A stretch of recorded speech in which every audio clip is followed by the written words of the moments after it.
They waited until January 1st. They waited until the industry had no time to adapt. They waited until the West was still pricing silver like it's just another metal. Yeah, and then they changed the rules. Because as of right now, China is no longer treating silver like a normal export commodity. It just got moved into the strategic lane, the same kind of lane where governments manage flow, not just price. And here's the number you need to burn into your brain. Only 44 companies are allowed to export silver from China for 2026, 2027, not 440, not any qualified supplier. 44. That's not a free market. That's a choke point. And when the world runs on solar, EVs, data centers, defense, and 5G, a choke point doesn't create a small shortage. It creates panic buying. It creates premium blowouts. It creates a paper physical split so violent that the screen price stops being the real price. So if you're looking at silver right now and thinking, why is the market acting possessed? I'm telling you, this isn't a chart day. This is a system day. Because the West is trading paper, and the East is securing atoms. And when atoms get prioritized, $100 silver stops sounding like hype and starts sounding like math. In this emergency breakdown, we're going to do three things. We're going to decode what China's Jan 1 export lock really is, and why it matters more than tariffs. We're going to expose the physical decoupling signal, the premium that tells you where the real stress is. And then I'm going to give you the clean path to $100, not as a dream, but as a cascade. No fluff, no motivational speeches, just mechanics, just map. Let's go. Silver just had a historic run, breaking $80 and posting a monster year. But now the market is entering a new regime. Not is silver bullish, but who controls the flow of physical metal in 2026?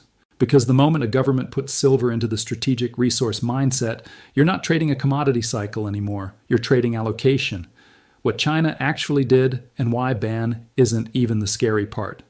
Let's clean up the language. People keep calling it a ban, and I get why, because the effect can feel like a ban when you're on the wrong side of supply. But technically, what China did is more dangerous than a simple ban.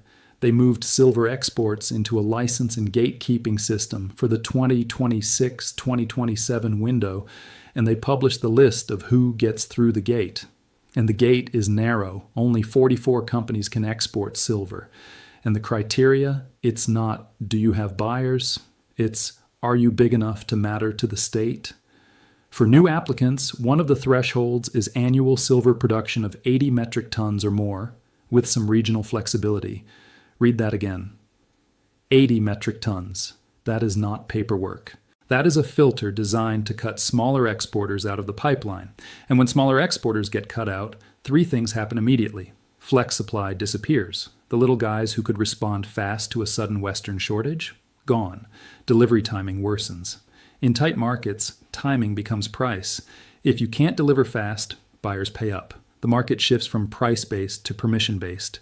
When supply flows through a permission funnel, the price becomes less about mining and more about allocation. This is why strategic classification matters, because you can't hedge permission. Why this triggers panic buying, the real catalyst. Now here's where the market psychology flips. When the rules change on January 1st, industrial buyers don't sit there and debate macro narratives. They do one thing. They pre-buy. They lock contracts. They pull forward demand. Because a factory doesn't care what your chart says. A factory cares about one brutal question. Will I have silver when production needs it? And when that question gets shaky, demand becomes irrational. Fast. This is why you're seeing the clearest decoupling signal on the planet. Shanghai physical premiums blew out to record levels, above $8 an ounce over London prices. That is not normal. That is the market screaming. Physical is scarce where it matters. And when that happens, something else follows. Arbitrage. Metal moves. And once metal moves, it doesn't politely come back. The three prices of silver, and which one rules 2026. To understand the $100 path, you need to stop thinking there's one silver price. There are three: Comex paper price, West leverage, futures driven, London OTC, institutional bullion infrastructure, Shanghai physical, real-time industrial pull. When premiums in Shanghai go extreme, the message is simple. If you can source bars in London or New York and ship into the higher paying region, you do it. That's the pipeline.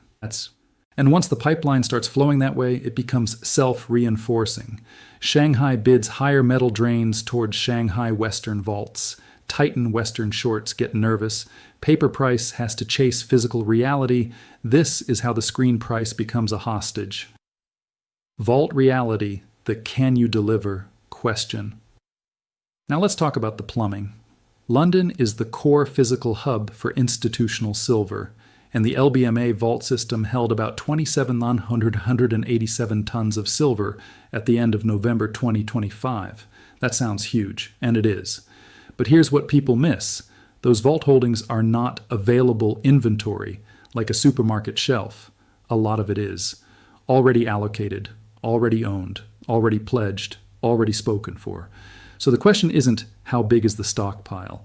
The question is how much can actually move fast at the margin, because price is set at the margin. And as this market heated up, we started seeing the stress show up in multiple places. Shanghai inventories hit decade lows as the price surge pulled demand forward.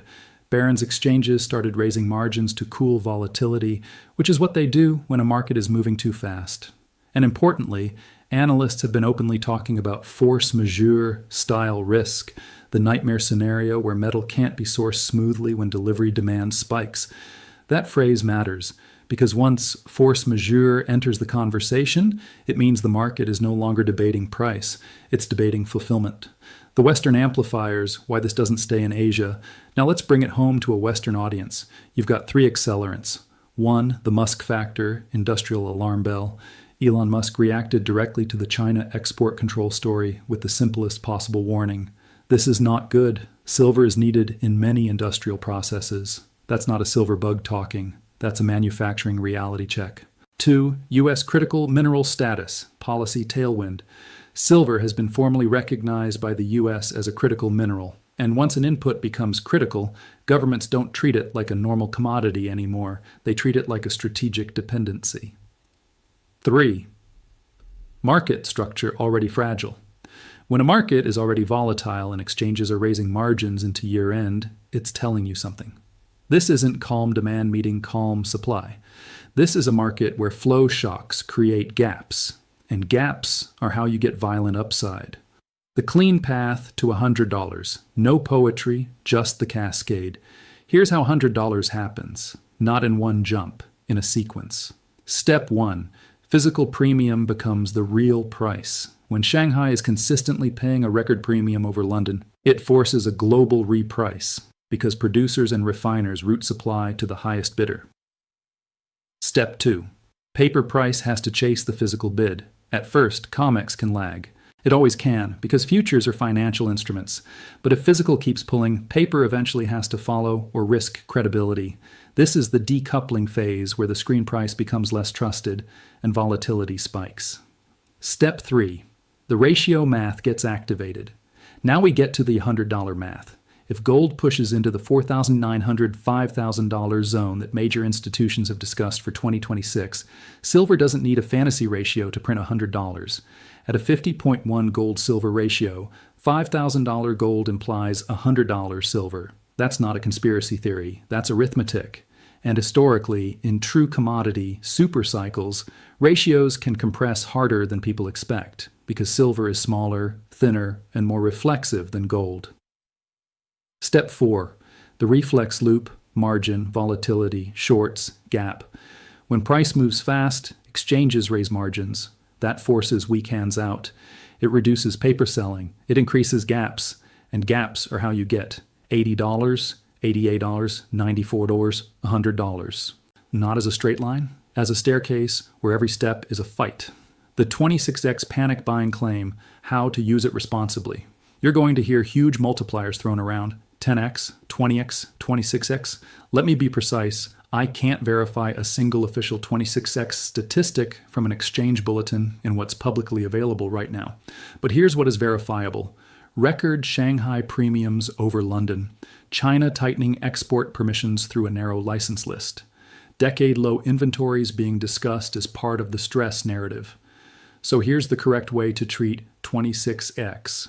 not as gospel. As a signal that participants on the ground are experiencing demand as multiples of normal, which would be consistent with what the premium is already telling you. In other words, even if 26x becomes 12x or 8x, it doesn't kill the thesis, because the thesis is the gate and the premium and the ratio. The $100 map, 3 scenarios, so you don't get emotionally farmed. Scenario A, consensus grind, 60-70. This is the world where banks stay conservative. BMO has talked about mid-50s type averages in forecasts. Citi has discussed upside towards $70 in more constructive cases.